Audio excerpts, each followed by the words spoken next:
O coronel, revoltado com o que lhe foi narrado e sem desconfiar de que aquilo se tratava de mais uma das inúmeras artimanhas do malvado Fulgêncio, mandou que ela fosse levada de volta à senzala e amarrada ao tronco, devendo permanecer ali até o dia seguinte, quando seria aplicado o castigo de 200 chibatadas. Na manhã seguinte, antes de iniciarem os trabalhos, todos os cativos, homens, mulheres e crianças, foram conduzidos para fora da senzala, onde permaneceram em volta do pé de joá em que Olaia já estava amarrada, para assistirem de perto à punição. Quando todos já estavam de mãos dadas ao redor da árvore, Líboro se aproximou e proferiu um pequeno discurso. Agora vou lhes mostrar como tratamos aqueles ingratos que, ignorando o bom tratamento que lhes dispensamos, em vez de mostrarem gratidão pelo bem que recebem e de nossas mãos, cospem no prato que comem, espalhando a indisciplina entre vocês. Esse verme que dizem ser uma mulher, desde que aqui chegou com seu marido e seu filho, só tem recebido de nossa parte estima, bom acolhimento e comida farta. E de que maneira retribuiu a tudo isso? Dando-nos um coice, assim como fazem as bestas de mau sangue, ajudando a destruir o patrimônio que com muito custo e com o suor do meu rosto consegui construir.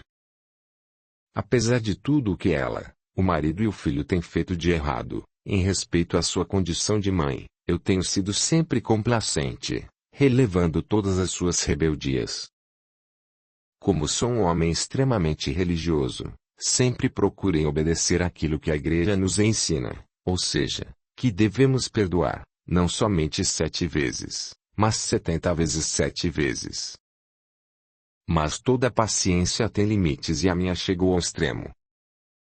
Desse modo, ela receberá o merecido castigo e que isso sirva de exemplo a todos vocês para que o acontecimento de ontem à noite nunca mais se repita.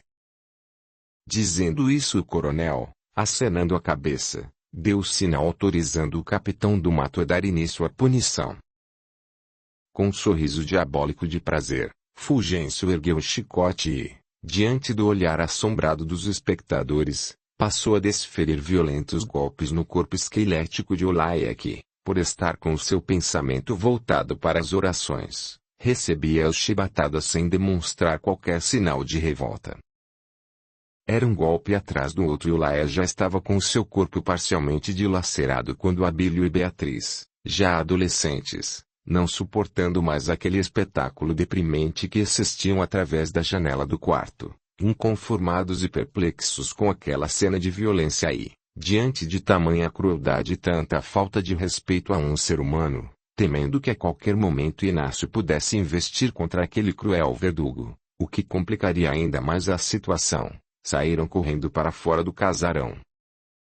Chegando perto do palco daquele dantesco teatro, enquanto Abílio tentava conter o ímpeto de Inácio, Beatriz, por sua vez, correu em direção à árvore e ali, sob o olhar espantado de todos, parou perto de Olaia e, acariciando seu rosto banhado de suor e sangue, falou cheia de piedade. Tenha fé em Deus, Olaia, Ele há de lhe dar forças para suportar tudo isso. Você é uma mulher muito bondosa, uma mãe dedicada e amorosa, e esses predicados agradam muito ao nosso Pai Celestial que em sua misericórdia divina, com certeza haverá de lhe ajudar.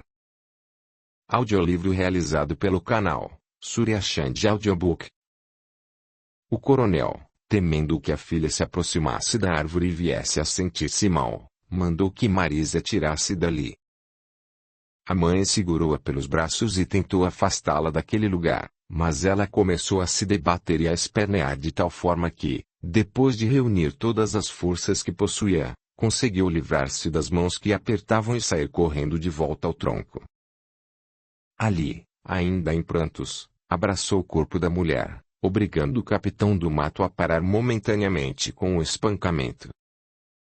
Olaia sentia que as suas energias estavam chegando ao fim, mas mesmo estando quase sem forças para poder pronunciar as palavras, vendo à sua frente aquela doce e meiga criatura, lembrando-se do perigo que a menina corria ao se aproximar da árvore, balbuciou num esforço quase sobrenatural. Sinhazinha, minha filha, pelo amor de Deus, Afaste-se daqui e volte para perto de sua mãe. Não se aproxime da árvore, por favor, isso pode lhe fazer mal. Mas Beatriz estava irredutível e não se afastava, fazendo questão de ficar abraçada à mulher para avaliar até que ponto podia chegar a sanha perversa de seu próprio pai. Desse modo, mesmo permanecendo encostada ao pé de Joá, árvore que lhe causava tanto pavor, a força do sentimento de piedade que a menina demonstrava por aquela pobre criatura era tão intensa que eliminava todo o medo, fazendo que não tivesse nenhuma sensação de mal-estar e não apresentasse nenhum sintoma de dor ou de queimadura nas mãos. As vistas de Olaia foram se turvando e, de repente, cenas do passado começaram a se desenrolar em sua mente. Ela recordava os tempos felizes que vivera em sua terra na companhia do marido e do filho, pobres, é certo, mas com a liberdade de lutar por uma vida melhor. Lembrava-se de como começara a sua desdita desde o dia em que foram capturados, da viagem pelos mares, dos maus tratos no mercado de escravos, enfim, tudo parecia um filme. Agora lembrava a maneira carinhosa e fraterna com que aquele pequeno casal de irmãos tratava Inácio e Antero. Em seguida, com muito esforço, conseguiu mais uma vez abrir os olhos e, ainda sentindo a presença da jovem que a abraçava carinhosamente com os olhos inundados de lágrimas, antes de receber a última chibatada, a infeliz mulher, como se estivesse sofrendo uma espécie de alucinação momentânea, para espanto de Beatriz, continuou. Dona Mariana, assim como a senhora, que outrora, aqui neste mesmo lugar foi cruelmente espancada, acusada de um crime que não cometeu e morreu na minha frente sem que eu nada pudesse fazer para acudir a minha tão amada patroa, eu também sou inocente. Saindo daquele delírio e retornando novamente ao estado anterior, vendo que Beatriz, apesar de encostada na árvore não demonstrava nenhum medo, ainda balbuciando, prosseguiu. Tô indo embora, sinhá, minha hora chegou. Mas antes de partir, quero que saiba que não tive nenhuma participação na tentativa de fuga. Tudo isso foi invenção do Sr. Fulgêncio que, para judiar do Inácio mais uma vez, fez esse fuxico de mim. Vou partir, mas contente por ver que a senhora não sente mais nada quando se aproxima desta árvore e que todo aquele medo que sentia já passou. Minha menina, antes de me despedir para sempre, quero lhe agradecer e também ao seu irmão, por tudo que fizeram por mim e pela minha família. Deus há de dar a vocês a merecida recompensa. Adeus, minha filha. Dê um forte abraço por mim e em meu marido, em meu filho e no senhorzinho Abílio e diga-lhes que de onde estiver, estarei sempre orando por todos. Dizendo isso, Olaia deu um profundo suspiro e, com a cabeça ainda apoiada no ombro amoroso de Beatriz, sentiu desprender-se do corpo físico e em seguida desencarnou. Depois de constatar que a escrava já tinha partido, o coronel Libório mandou que os seus empregados cavassem uma cova bem funda junto ao juazeiro e ali mesmo enterrassem o corpo. Munidos de enxadas e pás, começaram a cavar, até que em determinado momento, sentindo que havia alguma coisa estranha ali, foram remexendo a terra até se depararem com um esqueleto humano. Vendo aquele quadro, alguns saíram correndo e gritando que aquilo era mandinga. Libório, para verificar o que estava acontecendo, chegou mais perto e, notando a expressão de horror estampada no rosto de seus serviçais, mandou que aqueles que não se intimidaram com o estranho achado retirassem os ossos, e que no lugar deles fosse depositado e enterrado o corpo de Olaia, o que foi feito de imediato. Em seguida, mesmo sem ter a curiosidade de procurar saber de quem se tratava a ossada ali encontrada de maneira tão misteriosa, ordenou que fosse colocada em um saco e levada para ser novamente enterrada em algum lugar no meio da mata. Beatriz, sem querer olhar nem falar com ninguém, retirou-se e voltou para o seu quarto triste e cabisbaixa. Porém mesmo não sabendo por qual motivo, sentia um grande alívio, era como se um enorme fardo tivesse sido tirado de suas costas.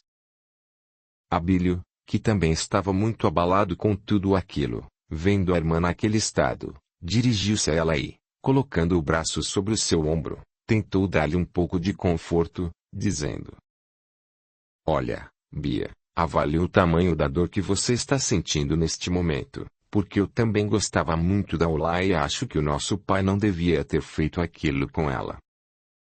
Porém todos nós estamos na Terra apenas de passagem e um dia, queiramos ou não, teremos que deixá-la. Para quem conhece e aceita isso, o momento de partir é de profunda calma e tranquilidade. Olaia, apesar de humilde, tinha essa aceitação e por isso não deve ter tido nenhuma dificuldade em se separar do corpo. Onde quer que esteja agora, deve estar muito feliz. Eu só lamento que tenha sido nosso pai o causador de tantas dores e dos sofrimentos pelos quais ela passou. Sentindo-se um pouco mais aliviada diante das palavras do irmão, mas ainda indignada com o que havia ocorrido com Olaia, Beatriz olhou para ele e, agradecida por aquele gesto de consolo, respondeu: É verdade, Abílio. Quando estava perto de Olaia e senti que ela estava partindo, pude perceber que mesmo diante da morte, ela parecia mais tranquila e aliviada, como se estivesse se livrando de um grande peso nas costas. Mas duas coisas me deixaram bastante surpresa. Primeiro, porque ela me chamou de Mariana, dizendo que eu havia sido espancada até a morte naquele lugar por algo que não havia feito. Segundo, o aparecimento daquele esqueleto enterrado perto do juazeiro. De quem seria ele? O que teria acontecido e como foi parar justamente ali? Que coisa estranha, não é mesmo? Quando aquela ossada foi retirada da cova, inicialmente tive uma sensação esquisita. Comecei a sentir um arrepio de frio que me subiu dos pés à cabeça, mas logo em seguida me veio um enorme alívio e uma leveza muito suave no corpo. Era como se estivesse acorrentada há muito tempo e que naquele momento alguém houvesse acabado de romper as correntes que me prendiam. Mas isso agora não interessa mais. Por enquanto vamos tentar esquecer o passado e continuar a nossa caminhada, pois ainda existem outros necessitando de ajuda. De hoje em diante precisaremos concentrar a nossa atenção em Pai Inácio, para não deixar que cometa nenhuma loucura e também em Antero. Esse então, coitado, agora sem a mãe, vai precisar de muito mais amor e carinho de nossa parte e é nossa obrigação procurá-los agora mesmo. Os dois irmãos iam saindo em direção à senzala, quando foram interpelados pelo pai. O que significa isso? Por acaso estão pensando em sair de casa? Sim, papai, respondeu Abílio com autoridade. É isso mesmo, estamos indo à senzala levar os nossos pesares ao pai Inácio e Antero pela perda de seu ente querido. E isso é o mínimo que podemos fazer para amenizar um pouco o sofrimento que o Senhor lhes causou. Abílio, meu filho, você está sendo injusto comigo. Se eu determinei o castigo foi para evitar novas rebeliões e para podermos ter paz. Nós também clamamos pela paz, Senhor meu Pai. No entanto, para haver paz, é preciso que haja justiça, mas não aquela justiça que se compraz em castigar um escravo que supostamente tenha cometido um ato de indisciplina, sem ao menos procurar saber se realmente o praticou, bem como os motivos que fizeram com que ele errasse. A justiça que almejamos é aquela baseada na isonomia divina, que reconhece a igualdade de todos perante Deus. Portanto, o Senhor nem pensa em tentar nos impedir. Ouvindo aquela resposta, o coronel chegou a morder os lábios de tanta raiva e sua vontade naquele momento era trancar os dois no quarto e deixá-los lá até que desistissem daquela ideia absurda, mas diante da resposta taxativa de Abílio, e vendo a maneira resoluta e determinada de os filhos se portarem, achou por bem não interferir, pelo menos naquele momento, para não agravar ainda mais a situação. Chegando à senzala, que àquela altura mais parecia uma pocilga, os irmãos encontraram pai Inácio sentando no chão, perto da porta de entrada ao lado de Antero, ambos chorando muito e cercados por outros escravos que tentavam consolá-los. A cena era verdadeiramente chocante, pois além da tristeza que ali pairava, O ar estava bastante pesado em razão de uma enorme massa de energias negativas resultante dos pensamentos de ódio, de revolta e do desejo de vingança que ali circulava, poluindo todos os cantos da casa. Entretanto, como o pensamento edificante tem poderes purificadores, no instante em que os dois irmãos chegaram e se sentaram ao lado deles abraçando-os carinhosamente, por se tratar de pessoas de corações bondosos e portadoras de muita luz, isso fez com que um clima de paz e harmonia tomasse conta do ambiente, cobrindo de energias salutares. Capítulo 20. A morte do filho. A partir daquela fatídica data, ou seja, do dia em que Ulaia foi barbaramente trucidada pelo capitão do mato, não obstante a proteção que Inácio recebia de Abílio e Beatriz sempre que as circunstâncias lhes eram favoráveis, bem como as suas presenças constantes nos momentos mais difíceis, a vida daquele escravo tornou-se um grande e doloroso martírio, pois Fulgêncio, mesmo reconhecendo que matara a mulher daquele seu inimigo com as próprias mãos, nem por isso se dera por satisfeito, achando que o seu desejo de vingança não havia sido totalmente realizado e que o sofrimento que provocara aquele desafeto fora muito pouco. Por esse motivo resolveu aproveitar os raros momentos em que os protetores do escravo estavam ausentes, para nele despejar toda a sua fúria por meio de castigos que lhe infligia em razão de algum deslize.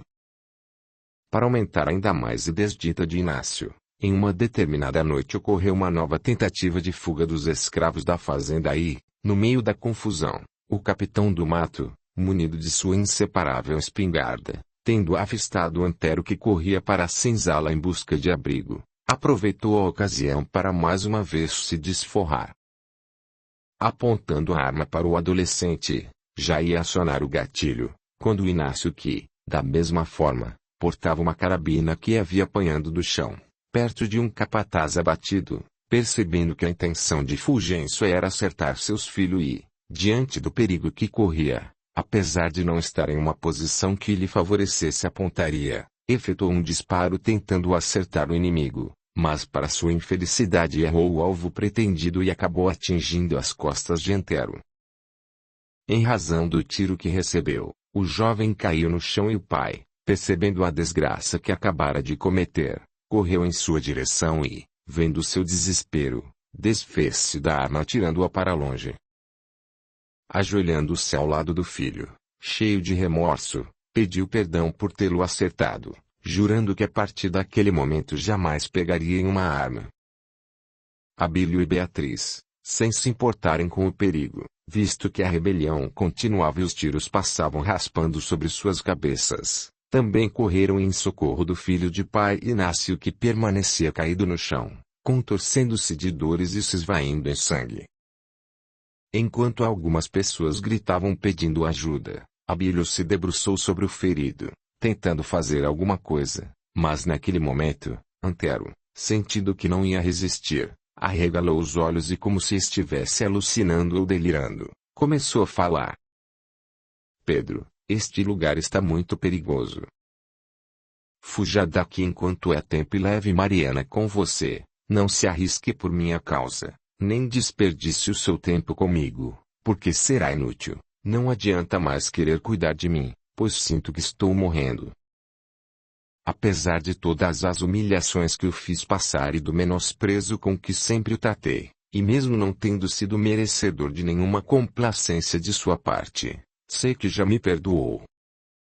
O destino quis que a tragédia se repetisse e que eu tornasse a morrer sob seus cuidados como já aconteceu em tempos idos e cuja vida outrora você tentou salvar a todo custo, atitude essa que agradeço de coração.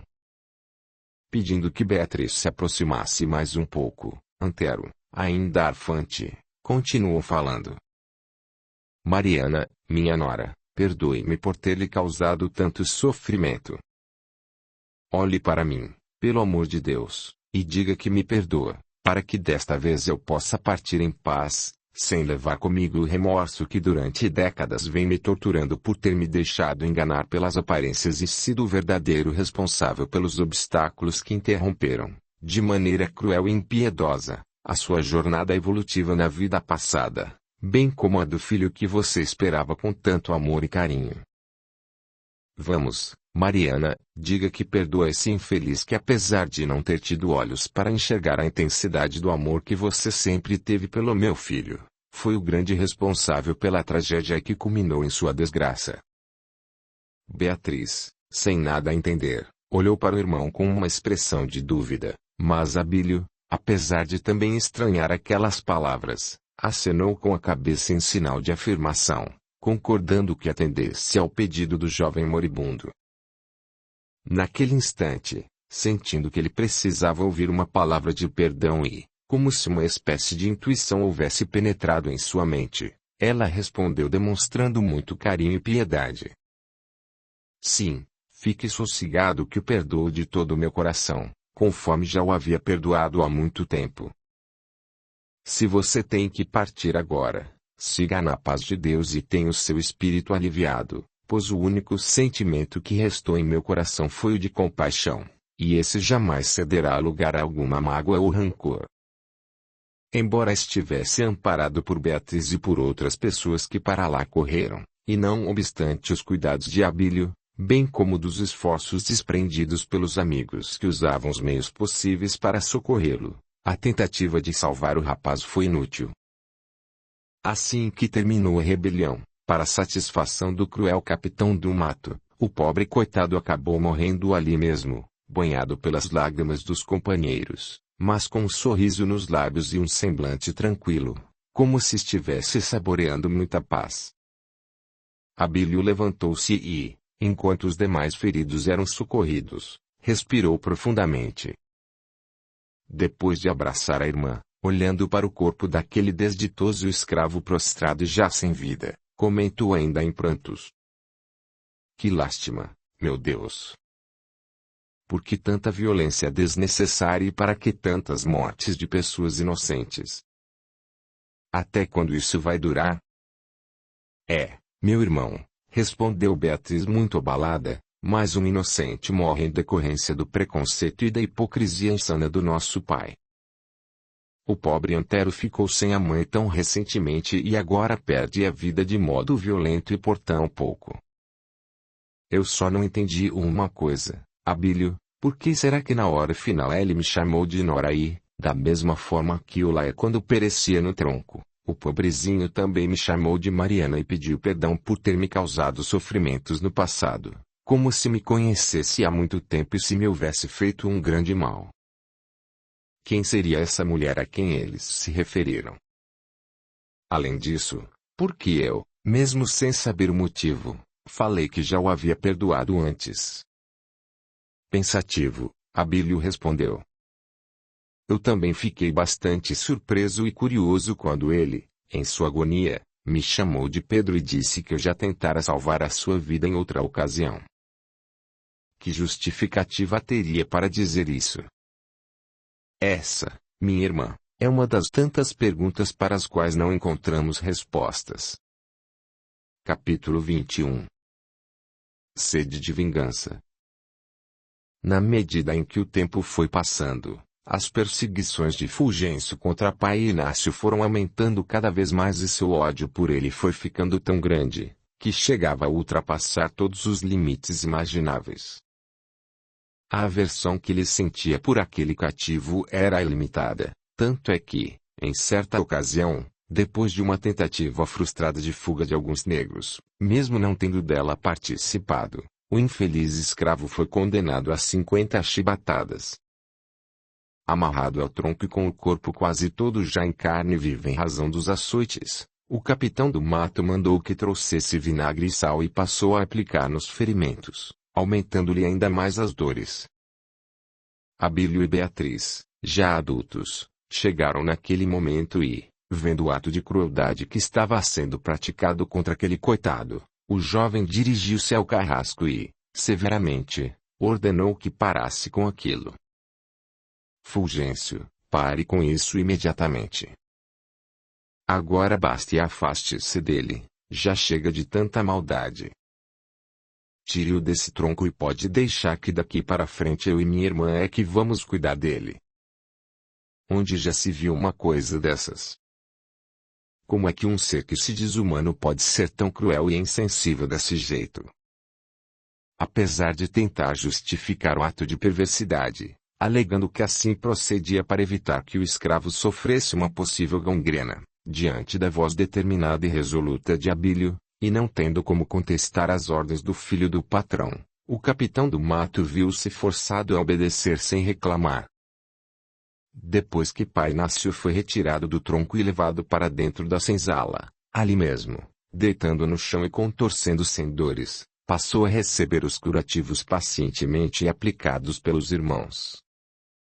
Inconformado com a atitude de Abílio e vendo que tanto ele como a irmã estavam interferindo cada vez mais em defesa do escravo, cuja ingerência estava aumentando ainda mais o ódio que nutria por ele, o capitão do mato saiu dali resmungando e foi direto ao casarão para queixar-se ao patrão.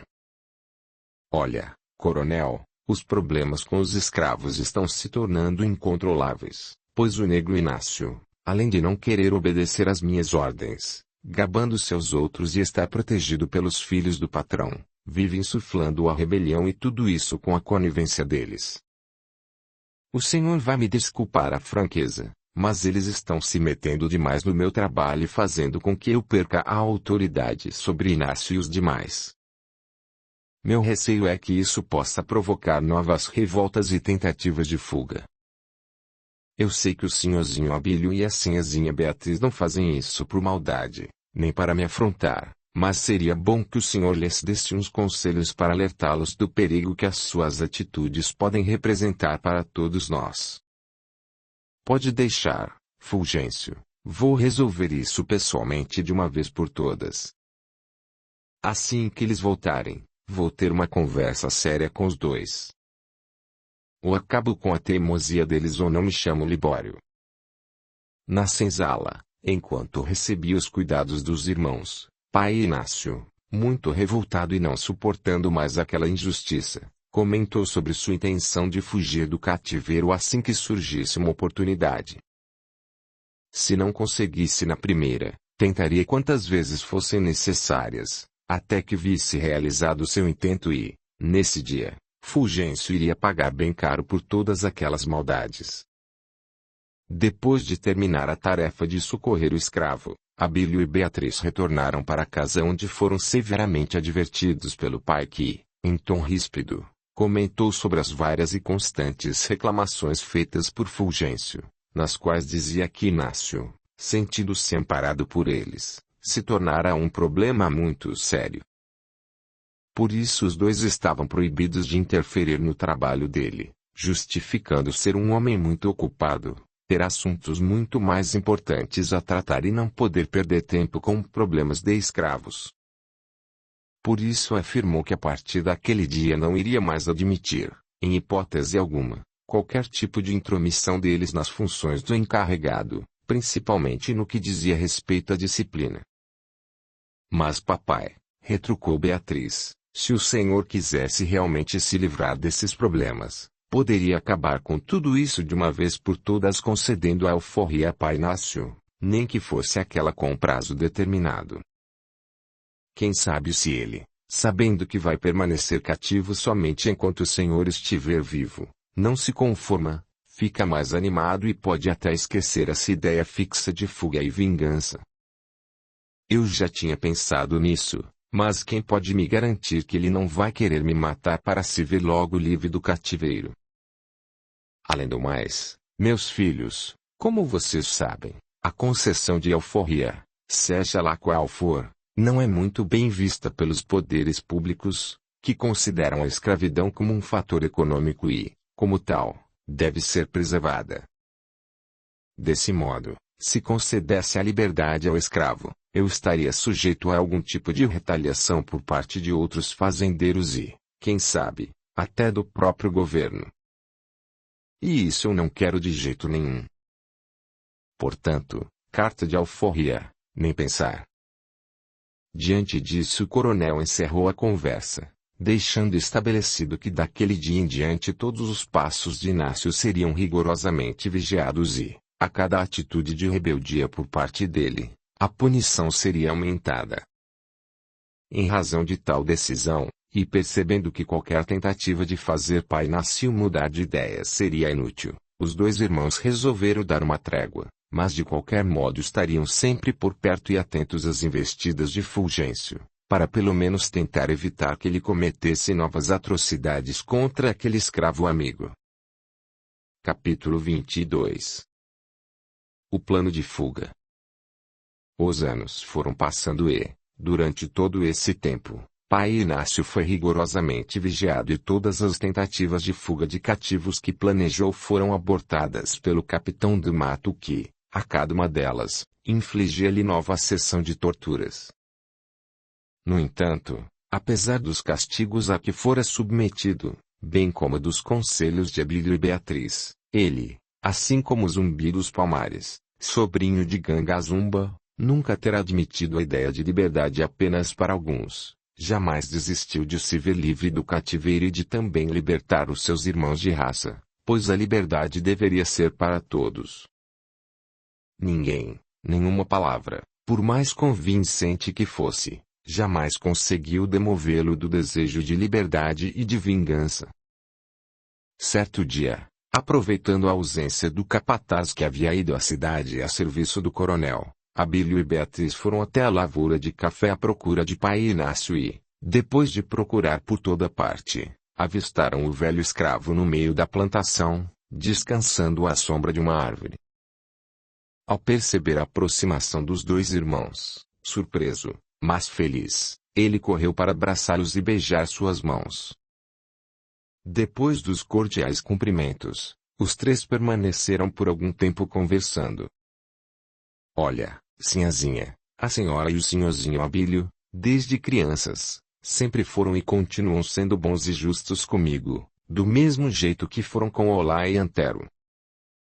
O pai de vocês, ao contrário, é um homem perverso e impiedoso, pois além de ter sido o causador, embora não diretamente, da morte de minha mulher e do meu filho, sem ter nenhum motivo aparente, tem me causado muito sofrimento. Eu tenho trabalhando de sol a sol sem nunca ter reclamado ou mostrado esmorecimento e em troca só tenho recebido açoites do capitão do mato. Tudo isso por ordem do coronel, ou pelo menos com o consentimento dele. Eu não acho que o fato de querer ser livre seja motivo para tanto suplício e nem justificativa para a prática de tanta maldade, já que estou apenas lutando por um direito que todos nós temos, afinal. Embora possa não parecer aos olhos de seu pai, eu também sou filho de Deus. Depois de uma breve pausa, ele voltou a falar. Diante disso, com todo o respeito, lhes pergunto: qual de nós dois é mais merecedor de uma severa punição? Eu, pelo crime de sonhar com a minha liberdade e também dos meus irmãos de raça ou ele, pela maneira criminosa de agir, achando que pode fazer da vida dos outros o que bem entender? Pelo meu crime, já sou castigado diariamente e reconheço que é castigo de Deus, mas e ele, pelos delitos que comete, não merece ser castigado também? Compreendo que mesmo não estando de acordo com o que ele faz, vocês vão achar que não deve ser castigado. É natural que pensem assim, pois é o seu pai e, portanto, merecedor de todo o respeito dos filhos que, amorosos do jeito que são, nunca irão querer o mal dele, da mesma forma que ele jamais vai desejar que algo de ruim aconteça a nenhum dos dois. Os irmãos permaneceram atentos às palavras do velho escravo e, como se estivessem hipnotizados, procuravam prestar toda a atenção ao que ele dizia. Assim que ele fez nova pausa, Beatriz aproveitou para argumentar. Pai Inácio, meu querido amigo, quando você diz que está sendo castigado, mas reconhece que esse castigo é por vontade de Deus, além de estar totalmente enganado, ao mesmo tempo está cometendo uma verdadeira blasfêmia.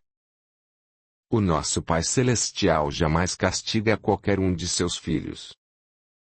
Quando Ele criou o homem, concedeu-lhe a liberdade para que agisse de acordo com a sua consciência, porém criou também as leis divinas para regerem o universo. Sendo assim, toda a desobediência a elas se constitui num mal e todo mal, mais cedo ou mais tarde, terá de ser reparado, como diz aquela máxima cristã que a semeadura é livre, mas a colheita é obrigatória. Nosso Criador é um Pai carinhoso e benevolente que ama e só quer o bem de toda a sua criação. Muito embora muita gente ainda não acredite em vidas passadas, todas as vicissitudes e todas as dores pelas quais passamos têm sua razão de ser, pois nada acontece por acaso. Mas, sim, eu nunca fiz mal a ninguém. Pode ser que não tenha feito nesta vida, mas quem sabe em outra.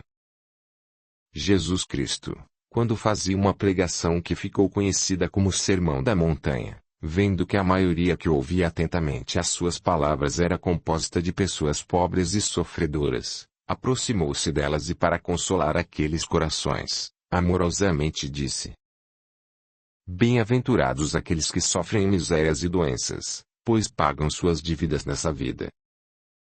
Com essas palavras, o Divino Mestre quis dizer que na maioria das vezes todas as situações de pobreza, de misérias e de sofrimentos a que alguém é submetido são decorrentes de alguma infração que cometeu nessa vida ou em uma existência passada. Portanto, todo sofrimento é uma oportunidade que a providência divina lhe está dando de reparar os seus erros. Audiolivro realizado pelo canal Surya Chand Audiobook.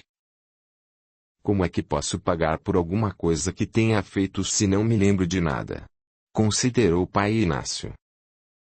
Isso é justo. O esquecimento do que fomos ou fizemos no passado também é uma dádiva de Deus. Suponhamos que em uma existência pretérita você tivesse sofrido uma grande maldade por parte de alguém que na atualidade estivesse levando uma vida feliz em companhia dessa pessoa. Qual seria a sua reação se relembrasse que fora ela que praticara aquele mal? Continuaria lhe querendo bem, ou se deixaria levar pelo desejo de vingança? Por isso, Pai Inácio, nós não lhe tiramos a razão de forma alguma, mesmo porque reconhecemos e respeitamos os seus motivos. Entretanto, viemos aqui apelar para o seu coração e orientá-lo no sentido de estar sempre atento àquelas palavras que Jesus Cristo nos deixou como lição, recomendando o perdão para as ofensas, já que a vingança não nos traz nenhuma vantagem ou benefício. Quando o Mestre recomendou que, se alguém nos ferisse uma das faces, oferecêssemos a outra, não foi para que nos tornássemos covardes, mas sim para que perdoássemos as ofensas. Sendo assim, diante das injustiças, meu amigo, o que devemos fazer é esperar pela justiça divina, pois somente ela pode julgar. Sabemos o quanto é difícil perdoar, no entanto, se alguém nos fizer uma maldade e revidarmos, agiremos da mesma forma e estaremos também praticando o mal, portanto, seremos igualmente maldosos, você não acha? Jesus disse também que o escândalo é necessário, mas ai daquele que o provocar. Sendo assim, pense bem e reconsidere esse seu desejo de vingança contra nosso pai e o capitão do mato, porque isso só lhe trará mais sofrimentos, visto que, mantendo esse sentimento no coração, você estará sempre sendo castigado pela sua própria consciência. Infelizmente o mal ainda se faz necessário para que se conheça o bem, porém, na medida em que a humanidade vai crescendo moralmente, o bem vai avançando e o mal ficando cada vez mais para trás. Aliás, a grande maioria dos brasileiros está empenhada na campanha abolicionista. Advogados, escritores, jornalistas, médicos e muitas outras pessoas importantes vêm clamando pela libertação dos escravos, e esse clamor, depois de atingir todas as camadas sociais, já chegou até os poderes públicos. Portanto, é preciso ter paciência e esperar porque essa liberdade que você e os seus irmãos de raça tanto desejam, logo chegará para todos, é apenas uma questão de tempo. Cabisbaixo e pensativo, depois de meditar alguns minutos sobre as palavras sábias e esclarecedoras de Beatriz, Pai Inácio respondeu: Eu não tenho feito outra coisa a não ser avaliar essa situação. E foi de tanto pensar nisso que achei que seria uma enorme ingratidão de minha parte, causar qualquer tipo de dor a vocês. Por isso e para mais tarde não vir a ser atormentado pelo remorso de ter sido causador do sofrimento de duas criaturas por quem tenho tanto amor, prometo abrir mão do desejo de vingança contra o vosso pai. Agora, quanto ao Fulgêncio, sinto muito, sinhá, lamento pela senhora e pelo senhorzinho Abílio, mas ninguém poderá me convencer de desistir da ideia de dar o castigo merecido àquele carrasco maldito e fazer justiça com minhas próprias mãos. O homem nasceu para vencer e não para ser vencido e, como único meio de conquistar a vitória é a luta, vou lhes confessar uma coisa, mas só o faço porque confio na lealdade dos dois e sei que de forma alguma irão me denunciar. Essa será minha última noite neste maldito cativeiro, pois já tracei um plano que, se for bem executado, porá em liberdade esse seu criado e também aqueles que quiserem seguir comigo. Não faça isso, pai Inácio, ponderou Abílio. É muito arriscado e você poderá morrer, pois os capangas do Fulgêncio estão todos fortemente armados, sempre de olhos bem abertos e atentos a todas as suas atitudes. Portanto, meu amigo, qualquer reação de sua parte poderá lhe trazer sérias e funestas consequências. Eu não me importo, senhorzinho. Já sofri tanto neste mundo de meu Deus, que não tenho mais medo da morte. Fiquei sem minha mulher e sem meu filho e não tenho mais ninguém nesta vida. Sendo assim, na condição miserável em que me encontro agora, sinto que a minha presença na terra é totalmente inútil e acredito que morrer será melhor do que continuar neste sofrimento. Esse seu pensamento é puro engano, pai Inácio. Ninguém nasce por acaso ou por mera coincidência. Todos aqueles que vêm à terra, por mais insignificante que possam parecer, têm a sua importância e um motivo justo, ou seja, uma tarefa específica a cumprir. Mas como na maioria das vezes o cumprimento dessa missão carece de muita luta, para se obter êxito, é necessário ter muita fé e enfrentar com resignação tudo aquilo que foi determinado pela divina providência. Ninguém neste mundo é inútil. Não adianta, senhorzinho, sei que tudo que o senhor e a sinhazinha estão dizendo é para o meu bem e por isso procurei ter paciência, esperança e confiar que com o passar do tempo essa tortura chegaria ao fim. Mas vendo que a cada dia que passa a situação se torna mais difícil, resolvi que é melhor tentar agora, pois amanhã poderá ser tarde demais. Eu só peço que, quando chegar a noite, assim que terminar a nossa congada, vocês se tranquem em seus quartos e não saiam de lá por nada deste mundo, porque a coisa vai ficar tenebrosa aí, e estando desprotegidos, correrão o risco de sofrerem algum mal. E isso eu não quero de maneira nenhuma. Vendo que pai Inácio estava irredutível e que qualquer tentativa no sentido de convencê-lo a desistir da ideia de pôr aquele plano em prática seria infrutífera, os dois irmãos, inconformados, depois de se despedirem dele com um fraternal abraço, foram embora carregados de tristeza, mas levando no peito um fio de esperança de que aquele escravo amigo refletisse sobre tudo o que lhe disseram e viesse a compreender as razões de sua desdita. Capítulo 23. A formação do quilombo. Aquela noite de sábado estava bastante animada e até a lua, em seu fulgurante esplendor, parecia querer colaborar com o plano de fuga dos escravos da fazenda Serra Negra. Enquanto alguns batucavam com os seus atabaques e outros formavam uma roda em volta de dois irmãos que jogavam capoeira, uma querendo atingir outro com os pés, as mulheres batiam palmas e cantavam. Ogundilê, mandou ajudar, Alguém já chegou aqui nesse canzoá? Eu sou o Sete Quedas, Ogum me mandou. Sou eu, Sete Quedas. A força de Ogum chegou. Assim que terminou a sessão de candomblé, onde as mulheres dançaram por várias horas, todos se recolheram e depois de apagados os candeeiros, não se ouvia mais nenhum ruído no interior da senzala, dando a impressão de que já estavam dormindo. Porém, apesar daquele silêncio, lá dentro todos estavam acordados, enquanto alguns afiavam suas lanças, feitas com galhos secos de árvore, e outros preparavam os seus bodoques, num dos cantos. Pai Inácio, aproveitando que a maioria dos empregados havia bebido bastante e por isso tinham ido dormir mais cedo, sussurrava aos ouvidos de outros, passando-lhes as últimas instruções. do lado de fora, enquanto alguns dos vigias, de armas em punho, faziam a ronda ao redor da senzala. Lá dentro, homens, mulheres e até crianças, todos atentos aos movimentos dos capangas que mantinham a vigilância, aguardavam o momento em que a lua se escondesse entre as nuvens e tornasse a mata mais escura, para iniciarem a grande debandada.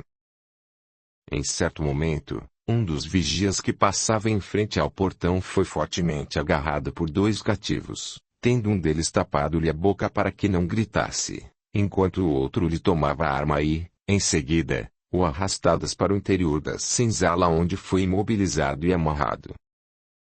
Incontinenti, ouviu-se um estridente assobio. Era um sinal previamente combinado, assinalando que havia chegado a hora. Nesse momento, os portões foram derrubados, provocando um grande estrondo seguido de enorme gritaria. Pegos de surpresa, os vigias passaram a disparar suas armas em direção aos fugitivos, os quais, sem se intimidarem, investiram contra eles passando a lutar corpo a corpo e transformando a fazenda em um verdadeiro campo de batalha. O barulho foi tão grande que acordou os moradores do casarão, inclusive o coronel que, depois de munir-se de uma espingarda e recomendar à mulher e aos filhos, que também haviam despertado, para não saírem de dentro de casa e que permanecessem deitados no chão, postando-se no peitoral da janela, começou a atirar em direção aos escravos. Naquele instante, Beatriz, que a tudo observava de outra janela, viu quando o pai Inácio passou perto em desabalada carreira e, notando que o escravo sangrava no rosto e no peito, passou a gritar desesperada. Pelo amor de Deus, pai Inácio, volte, não faça isso, por favor. Você está ferido, volte para a senzala que nós vamos cuidar de você. Desista, senão vai acabar sendo morto. Mas ela não lhe deu ouvidos, apenas parou por alguns segundos e respondeu. Não, sinhazinha. Agora já está feito e não posso voltar atrás.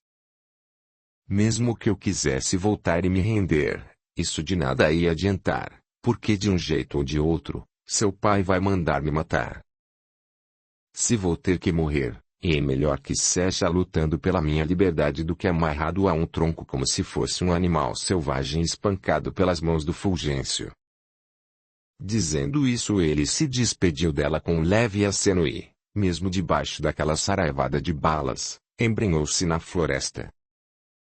Após algumas horas de correria mata dentro, conseguiu escapar levando consigo diversos outros cativos, indo ocultar-se em uma parte que circundava o morro, lugar que já conhecia palmo a palmo em razão das inúmeras vezes que ali estivera à procura do filho Antero, quando este se escondia nas cavernas ou se perdia no meio do mato. Enquanto isso, no interior da fazenda, a batalha continuava acirrada entre cativos e empregados. O embate se desenrolou por várias horas até que, quando já era grande o número de feridos banhados de sangue espalhados pelo chão e alguns mortos dos dois lados, os poucos rebeldes do que restaram, vendo que não mais conseguiriam resistir, finalmente se renderam e os capangas do Libório conseguiram debelar a rebelião. Enquanto os portões eram recolocados e fechados, os escravos que não conseguiram escapar foram novamente conduzidos para o interior da senzala, amarrados com fortes cordas e acorrentados. Enquanto aguardavam a chegada do patrão, todos permaneceram sentados, sendo vigiados e violentamente espancados pelos jagunços. Passados alguns minutos, o coronel chegou e, para o seu desespero, depois de feita a contagem, constatou que havia perdido mais da metade de seus escravos, entre os que conseguiram fugir e os que foram mortos pelos capangas durante a batalha, fato que o deixou furioso e aumentou ainda mais o seu ódio por pai Inácio, o qual jurou capturar e mandar espancar até a morte, da mesma maneira que fizera com Olaia. A partir daquele dia, a perseguição e captura de pai Inácio ficou a cargo do capitão do mato que, depois de juramentar não descansar um minuto enquanto não o trouxesse de volta, acabou se transformando num implacável perseguidor, que não desprezava nenhuma pista que pudesse ajudar a localizá-lo. O coronel, além de mandar distribuir cartazes contendo a descrição do negro fugitivo em todas as estradas da região, prometeu uma grande soma em dinheiro como recompensa para quem o localizasse ou fornecesse qualquer informação sobre o seu paradeiro. Se fosse algum escravo que o encontrasse, ou desse alguma pista que ajudasse a localizá-lo, este, além do dinheiro, receberia ainda em troca a alforria. E foi justamente essa atitude estratégica de Libório que fez com que a vida de Inácio passasse a correr sério perigo, pois apesar das dificuldades de alcançar o morro e ainda o pavor que os brancos tinham de ir até lá, a ganância pelo dinheiro enchia muitos deles de coragem para a arriscada caçada e até mesmo aqueles negros que se diziam amigos passaram a procurá-lo no afã de localizar e capturá-lo e, dessa forma, conseguirem a sua sonhada liberdade, conforme o coronel havia prometido. A caça ao escravo foragido se desenrolou por vários anos, porém sem nenhum êxito, visto que o velho cativo, sem se importar com o fato de já estar com a idade avançada, no intuito de anular a eficácia da estratégia empregada pelo seu perseguidor, utilizou-se de outra mais eficaz ainda. Enquanto o coronel prometia a liberdade para o escravo que o encontrasse, pai Inácio, valendo-se de um processo iniciado em 1630 em Pernambuco, no qual os milhares de escravos do que conseguiam fugir do cativeiro eram conduzidos para um quilombo localizado em uma região de difícil acesso e que era comandado por um negro denominado Gangazuma, resolveu fazer o mesmo, libertando os cativos e os levando para o seu esconderijo junto ao morro, cujo caminho somente ele conhecia. Dali para frente, todos os cativos que conseguiam fugir, em especial os da fazenda Serra Negra, iam se homiziar naquele quilombo liderado por pai Inácio, passando a receber dele abrigo e proteção contra o capitão do mato e os demais caçadores. E foi isso que o transformou no grande líder e justificou o apelido de Morro do pai Inácio. Sem jamais usar qualquer tipo de arma, em respeito à promessa que fizera junto ao corpo do filho morto, nem empregar qualquer meio violento, aquele chefe negro comandava os quilombolas com muita autoridade e respeito. Por esse motivo, apesar da redobrada vigilância imposta pelos fazendeiros para dificultar as evasões dos cativeiros, o sonho de cada escravo era fugir e abrigar-se naquele lugar onde, com toda certeza, receberia assistência, proteção e o carinho do carismático irmão. No entanto, como o número de habitantes daquele quilombo estava aumentando cada vez mais, na mesma proporção aumentava também os meios de busca para a localização de seu chefe e isso fez com que sua captura passasse a ser um ponto de honra, tanto para o coronel Libório como para o capitão do mato. Quer apoiar o canal? Seja membro. Com apenas R$ 8 ou R$ 30 por mês, você estará apoiando o meu trabalho, e poderá cancelar no momento que desejar. Deixe o seu gostei, comente, compartilhe, e se inscreva. O seu apoio ajuda o canal a crescer, e faz com que estes audiolivros cheguem a mais pessoas.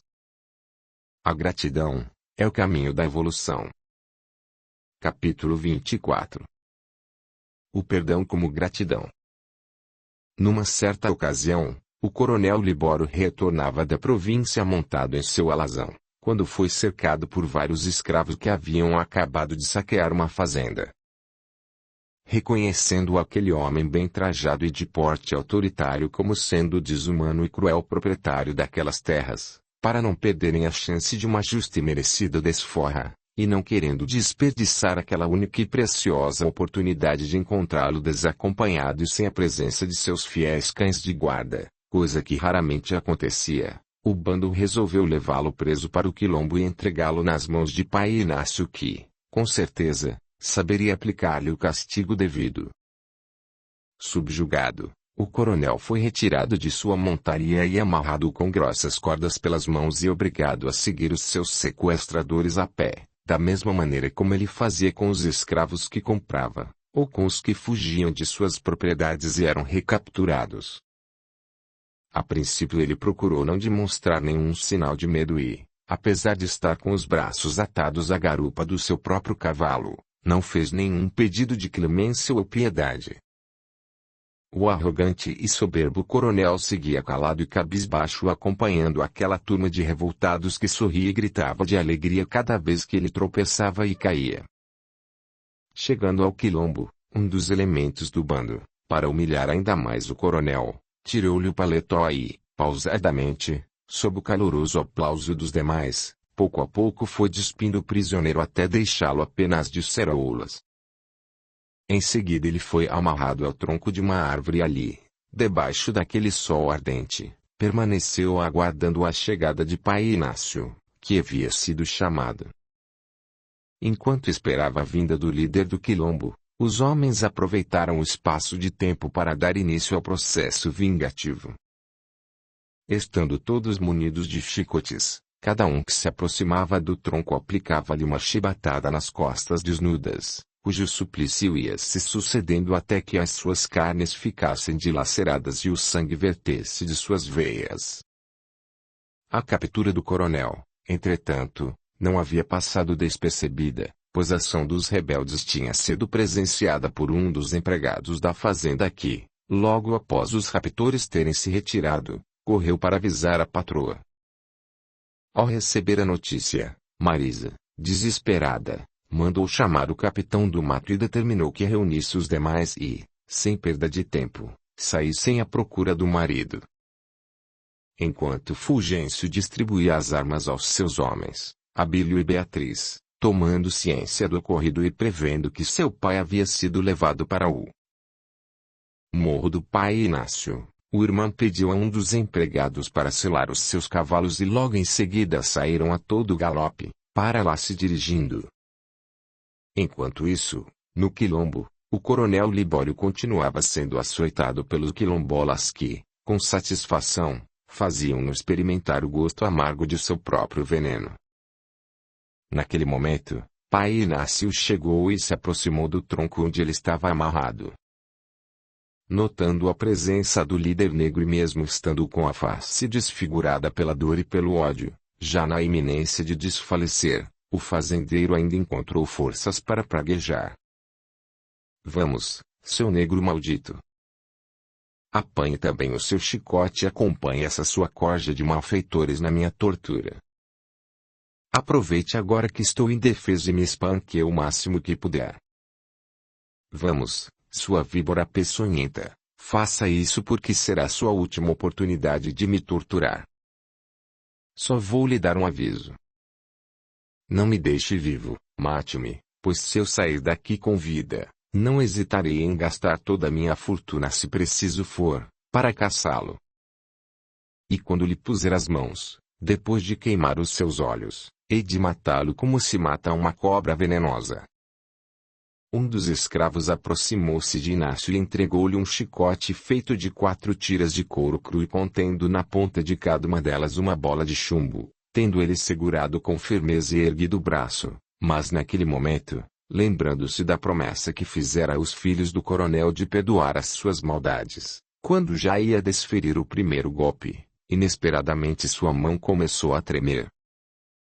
Sem entender o que estava acontecendo, aproximou-se mais um pouco do prisioneiro e novamente levantou o braço, porém naquele momento um grito desesperado de apelo se fez ouvir e pai Inácio, reconhecendo o ser de Beatriz, deteve-se. Os 2 irmãos desceram de suas montarias e, enquanto a moça corria em direção ao tronco para, aos prantos, abraçar o pai quase desfalecido, o jovem dirigiu-se ao pai Inácio, suplicando. Por Deus, pai Inácio, não faça isso. Tenha piedade do meu pai. Abaixe esse chicote e desista de uma vez por todas dessa ideia de vingança. Não permita que forças negativas e destruidoras o dominem dessa maneira. É agindo assim que você pretende compreender e aceitar os desígnios do Criador? Vamos, pai Inácio, sou eu que estou lhe pedindo. O velho escravo ficou sem saber o que fazer, pois se de um lado tinha aquela moça e aquele rapaz que sempre o trataram com muito respeito e consideração pedindo clemência para o pai, do outro havia aquele bando de escravos fugitivos, cheios de revolta e sedentos de vingança pelas humilhações sofridas nas mãos do coronel, a exigir que recebesse o merecido castigo. O que seria mais justo naquela hora? Pensava pai Inácio. Atender ao apelo dos seus irmãos negros prosseguindo com o castigo, ou libertar o prisioneiro, mesmo sabendo que isso poderia criar um clima de desconfiança e revolta entre os escravos? A dúvida e a incerteza o remoíam por dentro até que, depois de meditar por alguns instantes, tomou uma decisão. Perdoe-me, senhorzinho Abílio, sei que a dívida de gratidão que tenho para com o senhor e com a sinhá Beatriz é tão grande que, mesmo que tivesse toda a riqueza desse mundo, jamais poderia pagar o carinho e a dedicação de vocês. Eu não queria que me vissem como um mal agradecido, mas não posso, de maneira nenhuma, decepcionar esses meus irmãos de cor que, se não bastasse a triste sina de terem nascido pobres e dentro de uma infeliz e tão menosprezada raça, acabaram por cair nas mãos malvadas de homens cruéis e desumanos como o pai de vocês e de tantos outros que, não levando em conta a condição de ser humano de cada um deles, em nenhum momento pensou em tratá-los de outra maneira a não ser como se fossem animais irracionais. Sendo assim, não há outro jeito e o castigo tem que ser aplicado. Dizendo isso, pai Inácio ergueu novamente o chicote, mas quando ia começar a açoitar o coronel, Beatriz correu novamente em direção ao pai e, abraçada a ele, falou de maneira resoluta. Pai Inácio, você não tem nenhuma dívida comigo, nem com o meu irmão, pois nenhum favor lhe fizemos e, sendo assim, nada nos deve. Se é verdade que sempre o tratamos com amor e carinho, e você reconhece isso, mais verdade ainda que esse sentimento de fraternidade sempre emanou do fundo dos nossos corações. É por esse motivo que me vejo na obrigação de adverti-lo mais uma vez sobre as consequências dessa sua pretensão de fazer justiça com as próprias mãos. Nós sabemos que perdoar não é uma decisão fácil de ser tomada e que quando sofremos algum mal, o primeiro pensamento que nos vem à mente é de vingança, porém não nos cabe julgar nem condenar ninguém. Jesus Cristo, o nosso grande mestre, nos ensinou por meio das sábias e justas leis divinas, que devemos perdoar as ofensas, não 7 vezes, mas sim, 70 vezes 7 vezes. Isso significa que, muito embora todo o mal tenha que ser resgatado cedo ou tarde, a ninguém é lícito proceder à cobrança desse débito, principalmente a título de vingança como você está fazendo. Esse resgate virá não como uma desforra, mas como reação a uma ação anterior e por intermédio das leis naturais. Sendo assim, se você não tem paciência para aguardar a manifestação da providência divina, então siga adiante com os seus propósitos, açoite o meu pai e a mim também, porque não sairei de perto dele em nenhum instante até que tudo isso termine. Vamos, pai Inácio, satisfaça a sua vontade e espanque-nos até a morte.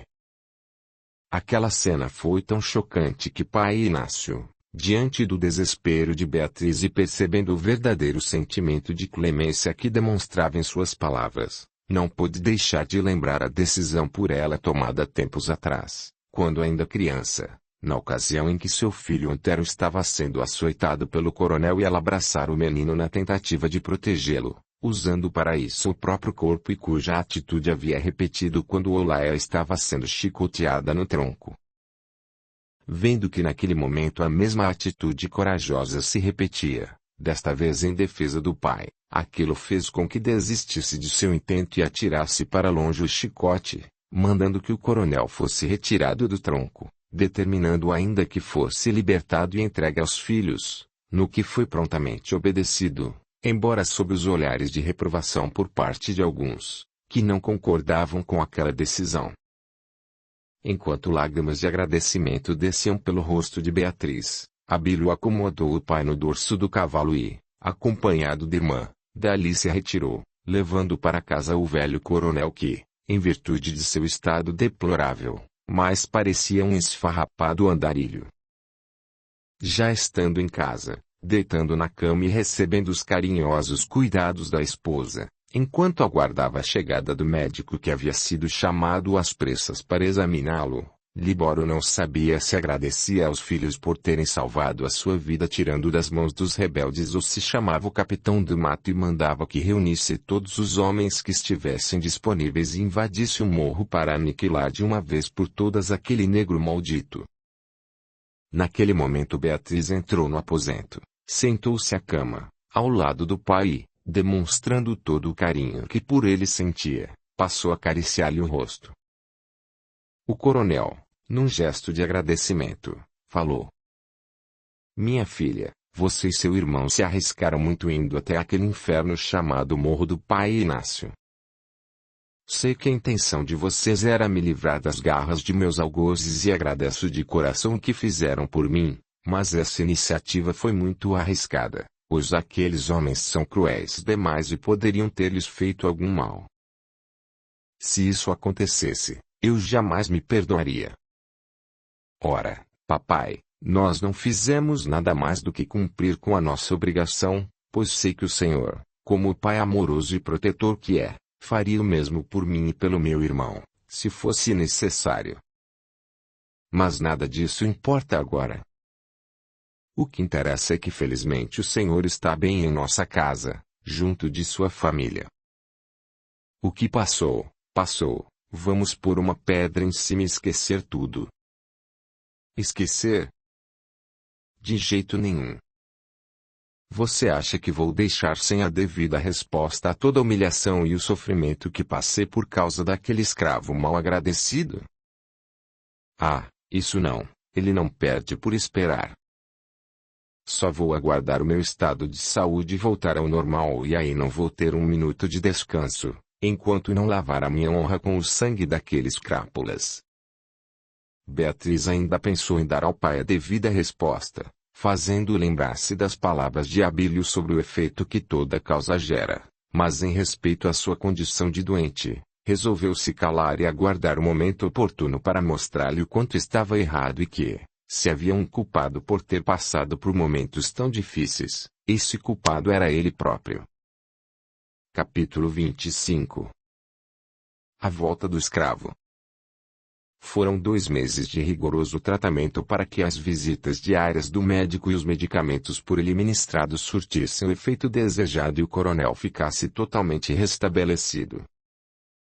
No dia imediato ao que recebeu a alta, acordou cedo, tomou um demorado banho e, depois de vestir-se adequadamente, dirigiu-se à cozinha, onde já era esperado pela esposa e pelos filhos para tomarem o café da manhã. Estando todos reunidos, o coronel pediu 1 minuto de atenção para anunciar uma decisão que havia tomado durante o período em que estivera acamado.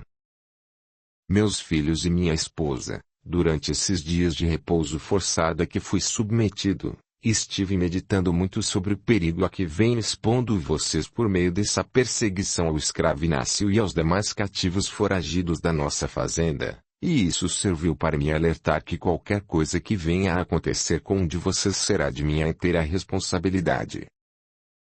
Portanto, para que possam se sentir em segurança, devidamente resguardados e protegidos de qualquer atitude revanchista por parte dele ou de outros escravos, resolvi que a partir de hoje a caçada ao negro fugitivo está encerrada.